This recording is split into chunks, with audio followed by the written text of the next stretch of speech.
Bonjour à tous, j'espère que vous allez bien. Bienvenue sur ma chaîne YouTube. Aujourd'hui, j'avais envie de vous présenter les différentes disciplines qu'on retrouve en patinage sur glace. Parce que oui, quand on commence le patinage, on est souvent dirigé vers les disciplines qui sont assez répandues, si je peux dire ça comme ça. Et en fait, je trouve ça dommage parce qu'il y a deux disciplines qui sont super, vous allez voir, et qui sont plutôt méconnues du grand public. Et donc j'avais envie de partager tout ça avec vous. En plus, ça vous donnera peut-être des idées parce qu'en fait, pour toutes ces disciplines, on va commencer à peu près de la même manière, c'est-à-dire apprendre à patiner. Et une fois qu'on saura tenir sur les patins, avancer, freiner, etc., qu'on sera plutôt à l'aise, on pourra se diriger vers l'une de ces disciplines. Allez, c'est parti, place à la vidéo. Bon je vais commencer par les deux disciplines qui me paraissent pour moi les plus connues, c'est le patinage artistique et la danse sur glace. Et d'ailleurs ce sont deux disciplines qui sont très souvent confondues, je vous explique tout de suite. Donc en fait en patinage artistique vous allez avoir de l'individuel,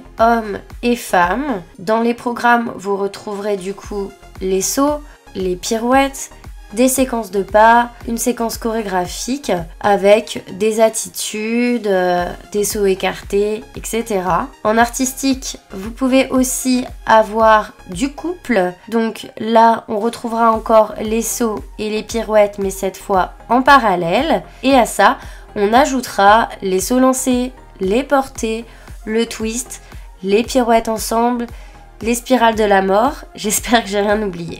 On confond souvent cette discipline avec la danse sur glace puisqu'elle aussi se pratique à deux. Alors c'est vrai qu'elles ont un point commun, c'est qu'elles vont toutes les deux faire des pirouettes ensemble et qu'elles patinent à deux, mais en vrai c'est totalement différent. Déjà ce qu'il faut savoir c'est qu'en danse sur glace, à part en France dans les petites catégories où vous pouvez patiner seul, à haut niveau on ne patinera jamais seul. C'est obligatoire d'être en couple, un garçon, une fille.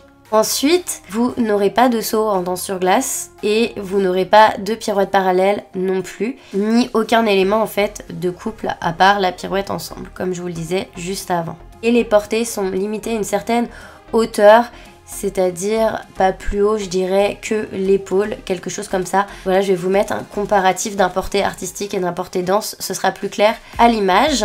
Par contre en danse sur glace, vous retrouverez beaucoup plus de pas et de retournements, comme par exemple souvent on voit les twizzles en parallèle, enfin ça fait partie des éléments imposés, des choses comme ça. D'ailleurs on dit danse sur glace puisque cette discipline est inspirée des danses de salon notamment, et du coup chaque année dans les danses imposées, il y a un style de danse qui est imposé, du coup d'où le nom danse imposée, comme par exemple un mambo ou un rock, etc. On va passer ensuite à deux disciplines collectives, c'est le patinage synchronisé et le ballet. Donc on va commencer par ce dernier, comme on vient de le dire, il se pratique en équipe mixte. Vous aurez des garçons et des filles et en fait c'est quand même une discipline assez libre puisque vous allez pouvoir y retrouver à la fois des pas, des retournements, mais aussi des pirouettes, des sauts, voire même des mouvements de freestyle. Et vous aurez aussi le droit d'avoir des accessoires. Donc moi je trouve que ça ressemble un peu à du spectacle sur glace mais en compétition en fait. Moi ça me fait vraiment penser à ça. Voilà, il y a vraiment un côté artistique et spectacle, je trouve qu'il ressort beaucoup. Ensuite, on va passer à la synchro. Alors, de prime abord, comme ça, on pourrait dire que ça ressemble énormément au ballet, puisque tout comme dans le ballet, vous allez retrouver des pas, des retournements, des pirouettes, des sauts, des attitudes, etc. Mais en fait, vous allez voir qu'en termes de déplacement, c'est pas du tout pareil. Déjà, en synchro, on se tient énormément. Elles ont des déplacements imposés, si je puis dire ça comme ça, comme des déplacements en ligne, en bloc, en cercle, des roues, etc.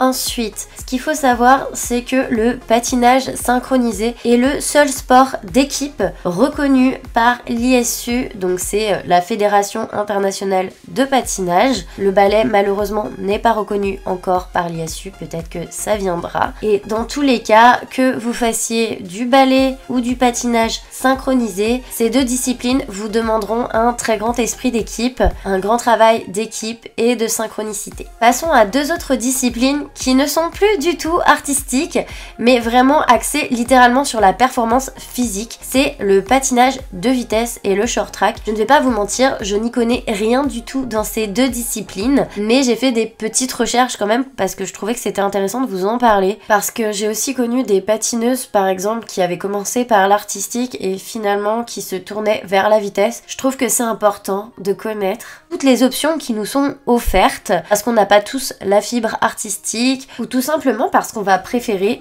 ces sports. On va commencer par le patinage de vitesse. L'objectif c'est de patiner le plus vite possible. Là on va pas vraiment être dans une course, on va parler plus en termes de temps. Il va y avoir 2 patineurs maximum, un dans chaque couloir. Et l'objectif, ce sera de mettre le moins de temps possible à parcourir la distance annoncée. Par contre, ce qu'il faut savoir, c'est que le patinage de vitesse ne se pratique que sur des anneaux de 400 mètres, donc sur des grandes patinoires. A l'inverse, le short track, lui, il va se pratiquer sur une patinoire classique. Et là, on se retrouvera vraiment en situation de course avec 4 à 5 patineurs et ce sera sur une distance plus courte ou une distance courte. Et en short track, on verra aussi des relais, comme vous pouvez le voir à l'image.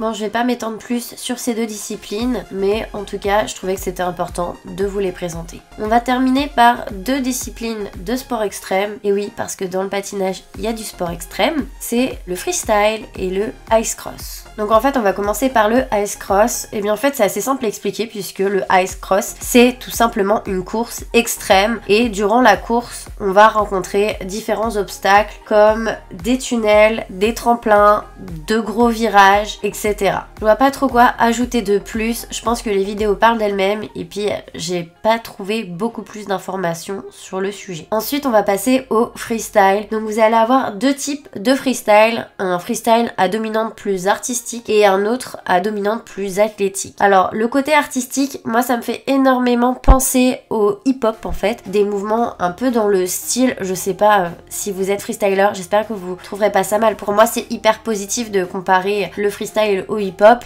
Je trouve que c'est une discipline no limites, vous pouvez littéralement faire tout ce que vous voulez, il y a une liberté de création vraiment très importante. En fait, vous êtes votre propre limite, si je puisse dire ça comme ça. Après, je connais pas encore tous les codes. J'aimerais beaucoup faire une vidéo beaucoup plus élaborée sur chaque discipline. Mais en tout cas, je trouve que c'est de la nouveauté et c'est assez cool en fait. Même si eux, ils partent pas du principe que ça doit être artistique pour avoir discuté avec certains d'entre eux. Moi, je trouve quand même que ça a quand même un côté artistique. Et je pense que dans l'avenir, on va découvrir des figures hyper innovantes. En tout cas, je remercie les garçons pour avoir bien voulu apparaître dans ma vidéo et m'avoir prêté leur vidéo parce que j'ai eu beaucoup de mal à trouver du contenu sur cette discipline. Après, vous allez avoir le freestyle qui est un peu plus athlétique, donc ça va être des sauts soit à l'aide de tremplin, soit sans tremplin, et on va sauter par-dessus des barrières. J'ai vu aussi des barils, je crois. Bon, je suis pas une grande connaisseuse, mais au moins ça vous donne déjà une idée. Bon, on arrive à la fin de la vidéo.